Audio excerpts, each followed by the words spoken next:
할렐루야. 예수님 안에서 반드시 좋은 일이 있습니다.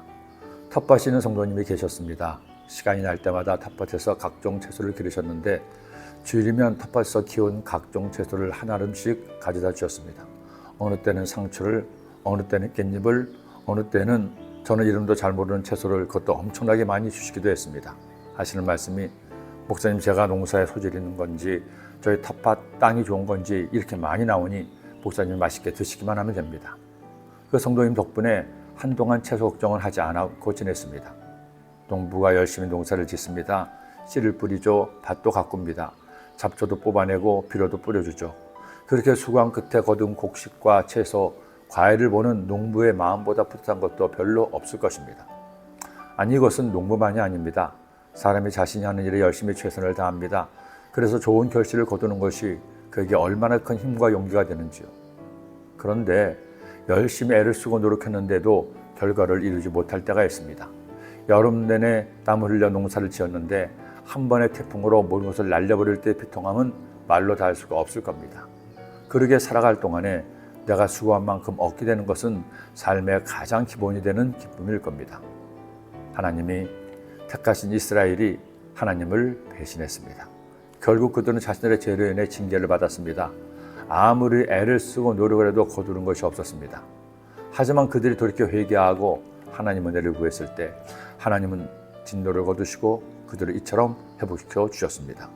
그들의 수고가 헛되지 않겠고 그들이 상상한 것이 재난을 당하지 아니하리니 그들은 야훼의 복된 자의 후손이요 그들의 후손도 그들과 같을 것입니다.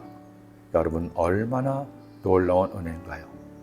태풍에 쓸려간 과일들은 다시 주워 담을 수 없습니다. 그러나 하나님이 택하신 자녀인 이스라엘은 우리는 돌이켜 회개하면 주님의 은혜를 구하면 다시 열매를 거두게 하시니 이 모든 것이 우리를 사랑하시는 하나님의 은택일 것입니다. 지난 3년간 코로나라는 태풍이 온 세상을 뒤엎었습니다. 공장도 문을 닫고 학교도 문을 닫았습니다. 세상에 예수 그리스도의 교회마저 예배를 드리지 못한다니요. 과연 이전과 같은 세상이 다시 돌아올 수 있을까라는 의심마저 들기도 했습니다. 그러나 코로나의 강풍이 지나고 우리는 일상으로 돌아왔습니다. 그렇다고 해서 코로나 바이러스가 일시에 사라진 것은 아니죠. 지금도 각종 코로나 변이 바이러스가 등장하고 있습니다. 하지만 이제 코로나 바이러스는 더는 우리의 일상을 무너뜨리지 못합니다. 감기처럼 독감 인플루엔자처럼 함께 가는 일상이 되었죠.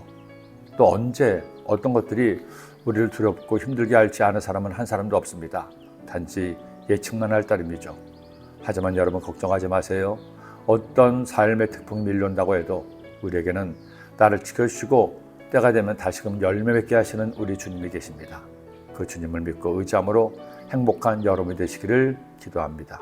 기도드립니다.